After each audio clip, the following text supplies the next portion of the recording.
lot of familiar faces, but some new faces. For those of you who don't know me or our clinic, my name is Dr. Amanda Weeks, and I'm one of the owners and doctors here at Whole Body Health.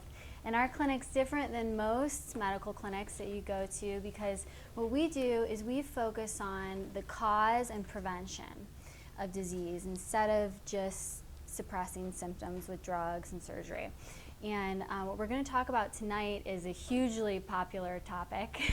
Every single patient, it seems, that comes in is looking for the one thing that's going to bring down their inflammation, right? Lots of people come into our store looking for that as well. But tonight we're going to dig a little deeper into what causes inflammation. And I think we're all going to kind of learn a lot.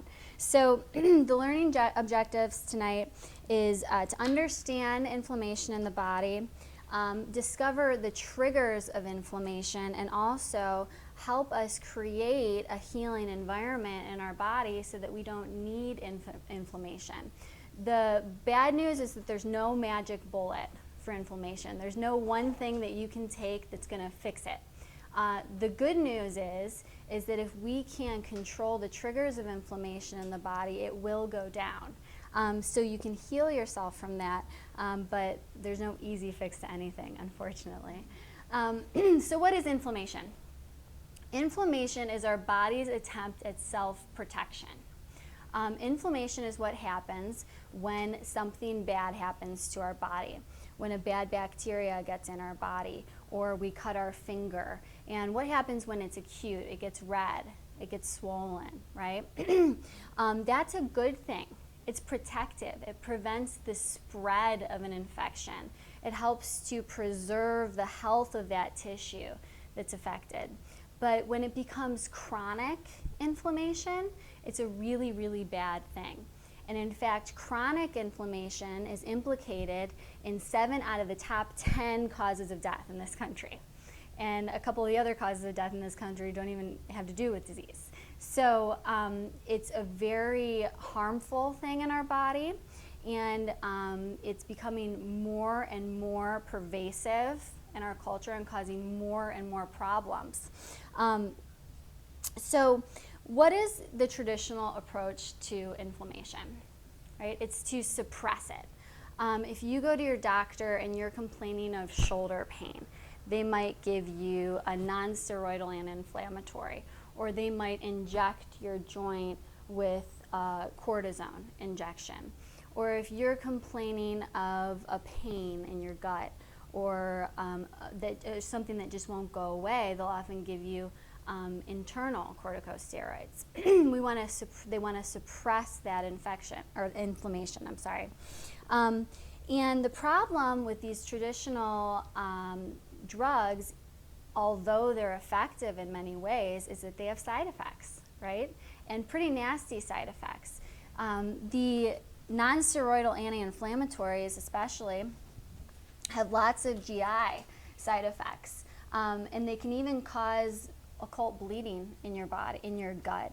They can cause ulcer disease, and they can even cause death in your body. And so we don't want to have that as our only option when we're inflamed. And just here's some facts about non-steroidal anti-inflammatories. Why doesn't everyone raise their hand who's taken an aspirin or an ibuprofen or a Tylenol in the last 6 months? Everyone, right? It's one of the most widely used drugs that there are. And 70 million prescriptions of these worldwide. That doesn't even include the over-the-counter ones, because the over-the-counter ones are 30 billion sold in the United States every single year. And annual hospital visits because of complications of this exceed $2 billion a year. Non-steroidal anti-inflammatory use is extremely widespread, and it tells us about how widespread inflammation is. And it also tells us, these facts tell us, that this isn't a great way to control that inflammation because it has such horrible side effects. And it isn't just the side effects of non-steroidal anti-inflammatories. All of these disturbing statistics are related to inflammation. 69% of adults now are considered overweight. I just got that off the CDC website. 1 in 3 children born today will have diabetes in their lifetime. 81% of people are on at least one medication a day. 1 in 10 will have dementia by age 65. 1 in 2 die of heart disease. 1 in 2 males develop cancer, and 1 in 3 women develop cancer in their lifetime. To put that in perspective, in 1975, it was 1 in 250 people. So we got to get a handle on what's making everyone sick, and the solution is not to take medications to suppress inflammation. The solution is to figure out why that inflammation is existing in the body in the first place. And that's really what we want to talk about tonight. So chronic disease, every single chronic disease is associated with chronic inflammation. And chronic disease isn't just becoming more widespread in the United States, it's actually more widespread worldwide now. And much sooner than anyone thought worldwide, chronic disease has outpaced infectious disease as the world's biggest killer. And the leading cause of death and disability has changed from communicable diseases in children, diseases that you catch, bad bugs, things like that, to non-communicable diseases in adults. So this means that we're not dying because of diseases that we can catch. We're dying of our lifestyles. We're dying of the things that we put in our body and what we do with our body. There we go. So who in this room has one of these things? Everyone, right? So these are the associated conditions with chronic inflammation.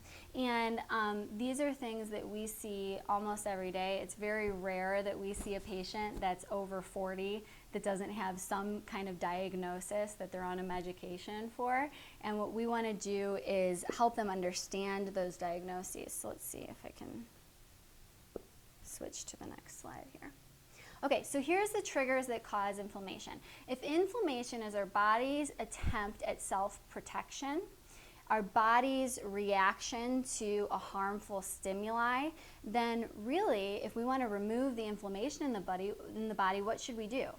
We should remove the harmful stimuli, right? It kind of just makes sense. And so I want to talk about 4 big ones today. The first is gut dysbiosis and the sensitivities to food that's caused by gut dysbiosis. Can anyone tell me what gut dysbiosis is? A lot of you guys are patients. It's when we lose the amount of good bacteria that we need in our gut, and bad stuff starts growing instead. The second is poor diet. Lots of people know this. Sugar intolerance and inactivity. And I'm going to start with my favorite one. A lot of you guys are patient, so you know that I harp on this one all the time. The bacteria in and on our bodies are so massively important to our health. I cannot emphasize it enough. And we've seen a paradigm shift within the last 20 years. It used to be that bacteria causes disease, right? Take an antibiotic for everything. An antibiotic will fix it.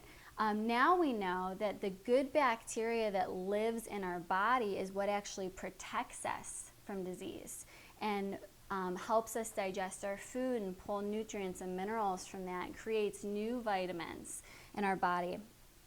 And so really what we need that good bacteria for in our gut, what we're going to talk about that, is the good bacteria in our gut forms a protective biofilm on the inside layer of our gut. Now, just because you eat something doesn't mean that you're going to get the nutrients from that food. You have to digest that food, and you have to break it down in small enough molecules so that you can absorb it through your colon and use it to your use in your body. What the good bacteria is there for is that it forms a layer on top of the lining of the colon that not only helps you digest your food and get it down to a really small particle, but it also protects you from toxins and bad bacteria and bad stuff like parasites and things like that. And it's when we lose that protective biofilm that covers the lining of our digestive tract that we lose this protection. Now, when we lose that protective biofilm, what happens is we start to get something that's called gut permeability. And what that means is we lose the protective biofilm, and then our microvilli that are there to catch the already broken down molecules and absorb them in our body, they get irritated. And if the irritation goes on for too long, instead of having this really tight junction in our cells that don't let large particles through, they start getting bigger. And bigger particles start to get through. When those bigger particles start to get through into our bloodstream, that's when we wake up our big bad immune system. And you don't want to wake up the immune system because we start to get lots of inflammation in our body. And if it gets bad enough, it becomes widespread inflammation. I had a couple other slides in here, but somehow this is the wrong PowerPoint. Now, so I apologize for that. When this happens, we start to get lots of disorders. When you start getting lots of inflammation in your body, weird stuff happens, okay? And it really depends on that person as an individual as to what disorder they're going to get, right? Your genetics are kind of like the bullet in the gun. The trigger is the lifestyle. And so if the trigger is all of this irritation that we get in our guts, then we're going to end up with something different for everyone. And the one I really want to talk about tonight is autoimmune disorders. Because autoimmune disorders are all about inflammation, right? Who here has been diagnosed with an autoimmune disorder? Can I see any hands? I see 3. I see new patients every single day that are diagnosed with an autoimmune disorder. When I was in school, they said that Hashimoto's disorder was extremely rare. I see a new Hashimoto's almost every single week now. And so these things are getting worse and worse, and it's because of the inflammation. My father, who's a very brilliant medical doctor, told me the other day that the biggest predictor of an autoimmune disease is an autoimmune disease. And it's because when the inflammation gets so high in your body, you're going to start getting even more inflammation, attacking even more organs in your body. Now, we talk about this gut permeability and how it causes widespread inflammation in the body, but what's the traditional treatment to inflammation? Corticosteroids and non-steroidal anti-inflammatories. Now, non-steroidal anti-inflammatories cause gut permeability. And so it's a vicious circle. We've got this inflammation, so we go to our doctor and we get a non-steroidal anti-inflammatory, which causes more gut permeability, which causes more inflammation. And we take this for long enough, and it gets worse enough, and eventually down the line, we get a really serious condition like some of the ones that we just mentioned there. And so that's from the Lancet, which is an extremely respected journal. Intestinal permeability and inflammation in rheumatoid arthritis, effects of non-steroidal anti-inflammatory drugs. And again, they talk about that in the Journal of Rheumatology. And this is what happens. We get pain and inflammation. We take NSAIDs. We get a GI bleed. We get malabsorption, poor diet, increased homocysteine, which is a chemical inflammatory factor, pain and inflammation, so we take more NSAIDs, right? And so what we want to think about is stopping that at the start of it. And I can tell you, with all the patients that we see in our office, changing the diet is a huge factor of that. I just like this. A guy comes to his doctor with a pain, and he says, I'm sorry, I'm afraid your irritable bowel syndrome has progressed. You now have furious and vindictive bowel syndrome. And that happens a lot. In our practice, people come in, and they're like, I have this horrible thing, and nobody helps me at all. And it's getting worse and worse all the time. So the not so good news is this is widespread. Lots of people have gut dysbiosis from all of the things we do, taking antibiotics, our poor diet, eating animals that have been fed antibiotics, drinking water that's fluoridated and chlorinated, drinking coffee, drinking pop. I can name 100 things that kill good bacteria and irritate our gut. The good news is the gut can heal itself. That's the good news. And the inflammation can go down in the body, but it takes a long time. And you have to remove the inflammatory factors that you get in your diet.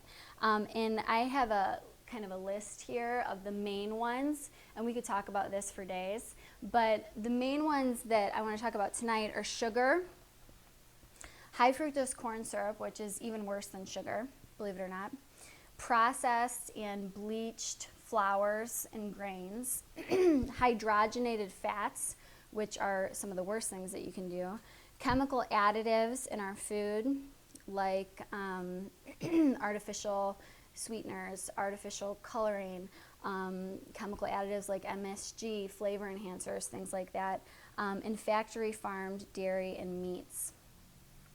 Factory farmed dairy and meats are very inflammatory. You always hear in the news how red meat is inflammatory, right? Don't eat red meat if you want to be healthy.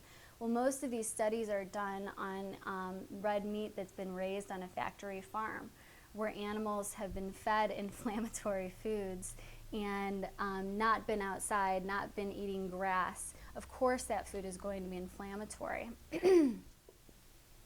So it really comes down to what Americans are eating, and it's not good. And it's, you know, I think people are getting a little bit better with education now, but the U.S. allows over 14,000 chemical additives into our food supply. Additives are additive. So what they say is, and the reason that they get approved by the FDA is that in this teeny little amount that's in this food, it's not shown to be harmful. Well, if you're eating processed foods all day long that have chemical additives in them, you're getting more than a small amount of chemical additives, and those things are going to cause irritation and inflammation in your body. The average American consumes more than 150 pounds of, 150 pounds of food additives and 160 pounds of sugar annually.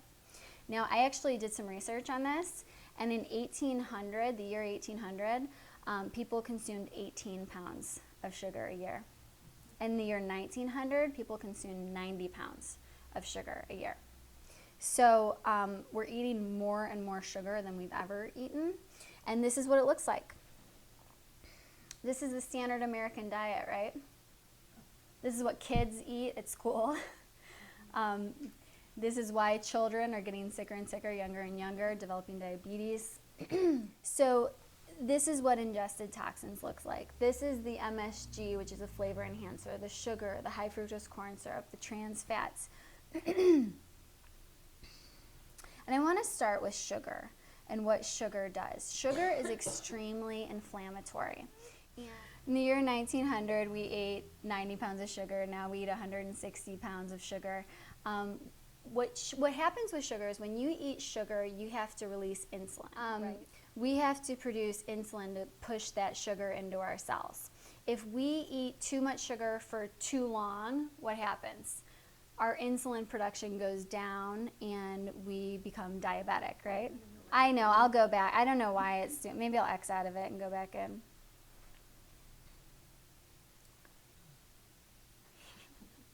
There we go. Okay. Our body has to produce insulin to push the sugar into our cells, right? And if we eat too much sugar for way too long, our body gets tired and it can't produce enough insulin anymore, right?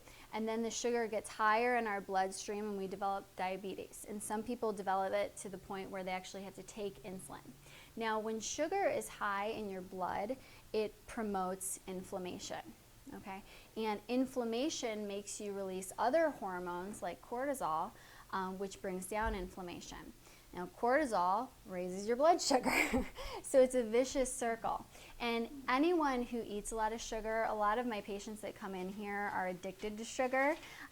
It can become a vicious cycle because what sugar does is it spikes your blood sugar, makes you feel good for a minute, and then sugar is a poor source of energy. It burns very quickly. It would be like putting a bad fuel on your fire, using twigs instead of logs.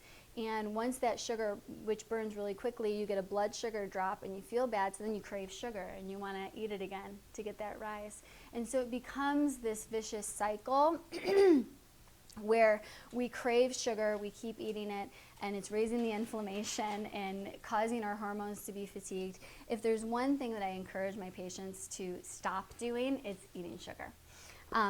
So people develop what's called sugar intolerance, and these are the people who, first of all, crave sugar all the time, and they also feel horrible all the time. And one of the things that we do is we have them do a 2-week test where they just eat no sugar at all. And oftentimes the low energy, the brain fog, the cravings, the joint aches, they get better because the sugar is not as high in the blood. The inflammation goes down when the sugar gets lower in the blood. So the imbalance of omega-3 and omega-6 fatty acids is huge when it comes to inflammation. And they're an integral part of your body, and they're a reason they're called essential fats, because you cannot live without fats. Now, to put this in perspective, omega-3 fats are the fats that we get from things like fish, from things like salmon. Omega-6 fats are the fats that we get from things like vegetable oils. Now, the dietary ratio of omega-6 to omega-3 is extremely important in your inflammation pathways in your body. Now, it's increased from a ratio 100 years ago of 4 to 1, and it's now 25 to 1. And so the ratio between omega-6 and omega-3 has become much, much larger, and this is because of vegetable oils and hydrogenated fats that we eat. These are the fats that are in processed food. And so a lot of people like to talk about trans fats, right? Trans fats is a hydrogenated fat, but they cut those out of the diet and made them illegal because they knew how much inflammation they caused. But any vegetable oil is hydrogenated, and it increases your ratio of omega-6 to omega-3. And so what you want to stay away from is you want to stay away from, obviously, the vegetable oil that you see at the store, but things like canola oil, which is in everything, right? Soy oil, which is in everything. And the reason is because it's cheap. And so it's in cheap food. But this is a huge reason for chronic pain and chronic inflammation, because when that ratio gets skewed, the inflammation gets much, much worse in our body. And so here's the symptoms. A lot of people get weird symptoms, itching, bumps on their skin, impaired immune system, frequent infections. The fats in our body, the omega-3s and the omega-6 and the essential fats in our body make up our hormonal system. They're integral in making not just the hormones that cause inflammation, but all of your other hormones also. They make up the layer of your cell membranes. And so they're part of the phospholipid bilayer that lets good things into your cells and bad things out of your cells. When that ratio gets messed up, our cells actually become leaky. We talk about a leaky gut, but our cells actually become leaky, and they can't function the way that they need to. Your brain is made out of fat. We need fat to be healthy. And one thing, I don't normally talk about specific supplements when I do presentations, but one supplement that I think that every man, woman, and child should be on is fermented cod liver oil. And if anyone's patients in here, they know that they're already on this. So fermented cod liver oil is so important because it's that source of omega-3 fatty acids, but it also has fat-soluble vitamin A and vitamin D in it, which are essential at regulating not only inflammation pathways, but the hormonal system and the healing our body and the immune system. So that's a big one if you can do anything. If you can do anything, stop eating bad fats, right? Stop eating so much sugar and start eating good fats, because it's the good fats that change those inflammatory pathways, that help your cells heal, that help your endocrine system and your hormonal system heal, and ultimately bring down inflammation. And then there's a lot of good things that happen, and fat does not make you fat. We have a whole weight loss program in this office based on the idea that fat does not make you fat. So fats suppress appetite, lower inflammation, lead to weight loss. It makes you lose belly fat, interestingly enough. When you eat lots of healthy fats, bad cholesterol drops and good cholesterol raises. And we'll talk about cholesterol for a second. Lots of people don't eat fat because they have high cholesterol, right? Anybody in the audience been told that you should stop eating fat because your cholesterol is too high? Cholesterol is like the fireman in your body. Cholesterol goes to areas of inflammation to heal those tissues. And when we blame cholesterol for heart disease, it's kind of like someone sitting up in space and looking down on Earth, and every time they see a fire, they see little men with red hats running around that fire, and they blame the fire on the little men with red hats, when really what they're trying to do is they're trying to put out the fire. The higher the cholesterol you have in your body, the higher the inflammation, every single time. And it's the idea that we just take a statin drug to lower cholesterol and you're going to be good. You're not going to get heart disease. It's insane. It's so crazy. What needs to be done is we need to lower the inflammation by removing the harmful triggers in our diet and restoring the good balance of hormones and fats and bacteria in our gut. And then inflammation will naturally go down, and so will cholesterol. And we see it a lot on patients that we actually put on a high-fat diet. And then obviously when you eat a high-fat diet, you get improvement in type 2 diabetes and in the blood sugar.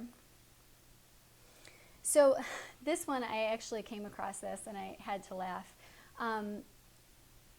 Being overweight itself causes more inflammation in your body. Your fat cells actually produce chemicals that increase inflammation. And inflammation increases fat deposits in the body.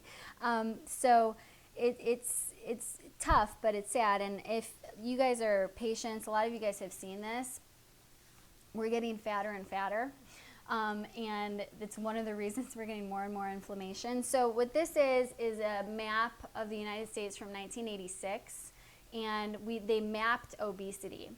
And I'm going to go through this really fast so you guys can see, but if you look at the bottom there, the white ones were states that they didn't have any data from. They didn't know what obesity was there. The light blue is less than 10% obesity. The middle color blue is 10 to 14, darker blue is 15 to 19, yellow is 20 to 24% obesity, the orange is 25 to 29, and the red is over 30. Okay, and I'm just going to click through this kind of quickly, but I want you guys to see what's happened since 1986. This is when they told us to stop eating fat, by the way, right? That's when they came out and said everybody's got to stop eating fat and start eating whole grains.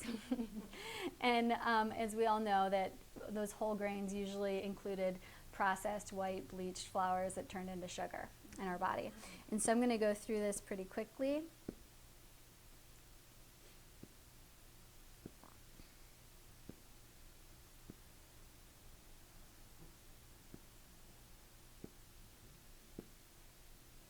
You can see what happened just 10 years later.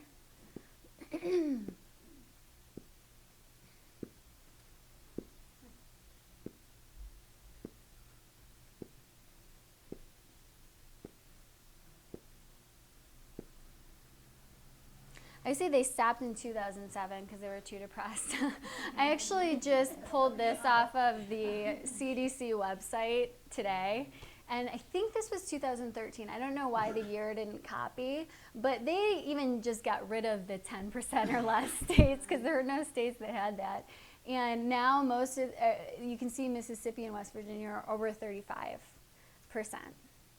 And so now those disturbing statistics we talked about make a little bit more sense now, right? We're getting sicker and sicker, and it's because of our lifestyle. And there needs to be a drastic change. So once someone's overweight, they go and they exercise, right? Most people eat less and exercise, which eating less, if you're not changing the foods that you're eating, obviously isn't going to really help much. And then what most people do is they go and they do the wrong exercise. I had a woman come in, oh gosh, I can't remember how long ago, but she was overweight, so she went to CrossFit. And at CrossFit, she got a horrible back injury that didn't heal because of all the inflammation in her body. And so what we encourage our patients to do, especially if they think they have inflammation in their body and they're run down hormonally, is actually doing aerobic exercise. And what aerobic exercise means is that while you're exercising, your cells are getting oxygen. It's different than cardio, because when you're doing cardio, your cells aren't getting oxygen because you're exercising too hard. And aerobic exercise does a lot of things, including lowering inflammation in the body, but it strengthens your heart. It lowers your blood pressure. It activates your immune system. It upregulates your metabolism. It's really easy to do. For most people, it's just walking, about 30 minutes a day. And if anyone in the audience has a heart rate monitor, you can calculate what your aerobic heart rate is. And normally it's 180 minus your age. And keeping it within that zone is really the best way to exercise. And finally, so we talked about inflammation that's caused by noxious substances that we eat, chemical additives that break down our gut and the lining of our gut and cause widespread inflammation in our body. And we also get local inflammation too. And I never like to discount how important our structure is in the health of our body. And when you get an injury to a joint, what happens is you get local inflammation in that joint. And how many people in the audience hurt somewhere in their body, in one of their joints? Okay, so this is what happens when you strain your neck, okay? The joint gets misaligned, the muscle pulls, and now the joint's not moving the way that it should, so it becomes inflamed. Now, how do you correct these joint misalignments and inflammation? You put the joint back where it's supposed to be. And the human frame is extremely important in health, because if you have a frame where you're completely out of alignment and your postural muscles have weakened due to our lifestyle and injuries to the point where you're no longer stabilizing your spine, you're going to get a lot more inflammation in each one of these joints. And I can tell you, I see more people that look like that than people that look like that. I can tell you that for sure. And it's also important because our nervous system is housed in our spine. And so if we have inflammation right at the source there that goes out of alignment and presses on a nerve, it causes weakness, and then that causes us to have more injury and get more spinal issues that causes more inflammation. And so we want to bring down all the sources of inflammation in our body, the chemical sources, but also the structural and the physical sources of inflammation in our body. So here's in our office how we check for inflammation. And this is how you can check with your doctor or on your own. We do blood tests for inflammation, and we often just check cholesterol. Because if cholesterol is high, chances are inflammation is high. But there's also another test that you can do. It's called CRP, C-reactive protein. And that's a great marker for inflammation. If that's high, you've got it. One test that we do in our office is a hair mineral analysis, which is a really interesting test because it's the best test we have to check the nutritional markers. We analyze the ratio of minerals in the hair, and it gives us insight at a cellular level what's happening, and certain ratios tell us that tissues in the body are inflamed. We do adrenal saliva panel. We talked about corticosteroids, right? Doctors prescribe corticosteroids for inflammation. Well, our adrenal glands naturally produced corticosteroids. That's what they do. And if you have lots of inflammation for way too long, chances are your adrenal glands have become exhausted because they have to produce all of these hormones to lower inflammation in your body. So we do an adrenal saliva panel where we check the level of those hormones, and it helps us understand how we need to help that person heal. We do food allergy testing, and then we muscle test. If we find weakness in all these different areas in the joints and the muscles, it helps us understand where in the spine the inflammation is. And what we do with our patients, and what I can encourage all of you to do, is something called a ketogenic diet. That's when you cut sugar out of your diet and you replace it with healthy fats. Now, you can't cut sugar out and just eat a high protein, low fat diet, because you only get energy from sugar or from fat. So, and that's really in the long term isn't very healthy. But if you cut sugar out and replace it with healthy fats, oh, well, the body can start healing itself then. And so that's one. The second is immune regulation through the restoration of nutrients and minerals. We need nutrients and minerals to rebuild our body because our body is constantly breaking down. So it needs the raw materials to rebuild itself.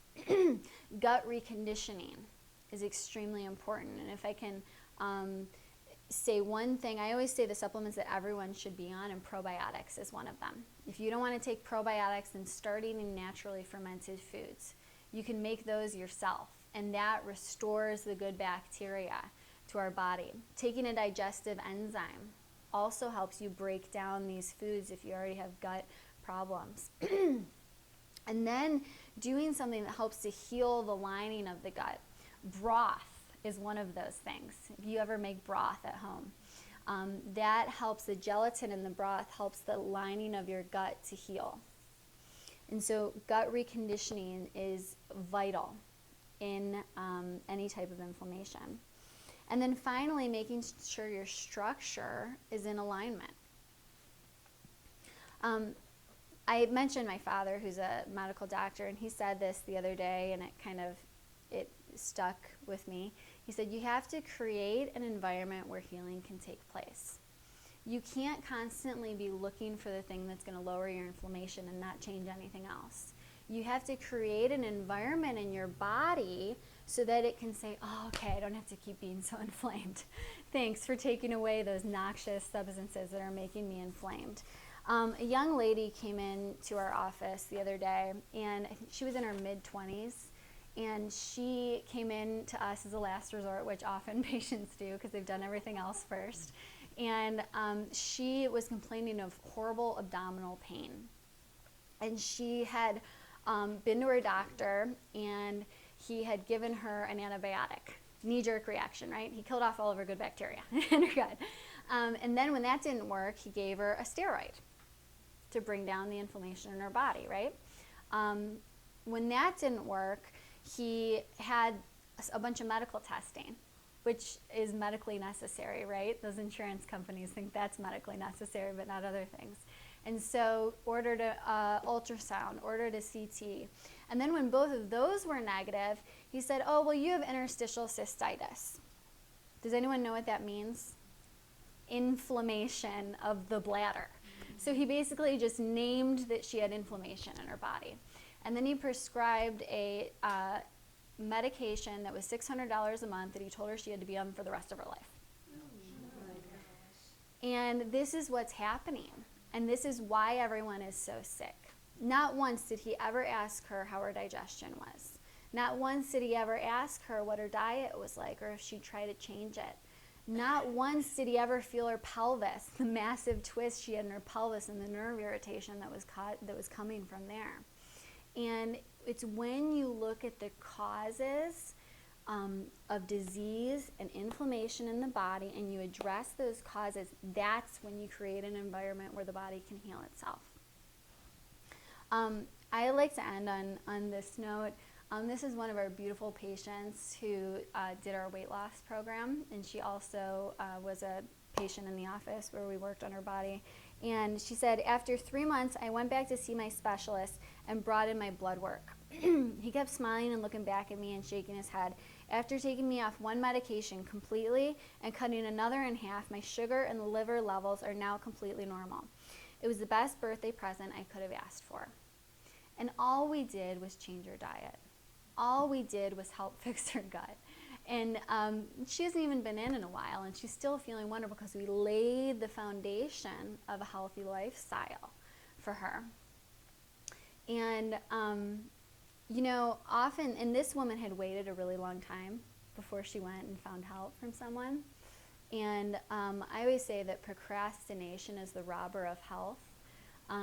When people feel like day after day they're getting worse, day after day they have more pain than they did the day before, they're gaining weight every single year, but yet they keep waiting to change their lifestyle, the time is now. The time is now to start to change your lifestyle, because those statistics we talked about earlier are really scary. But the good news is the body can heal itself. It's designed to heal itself. We just have to give it a chance.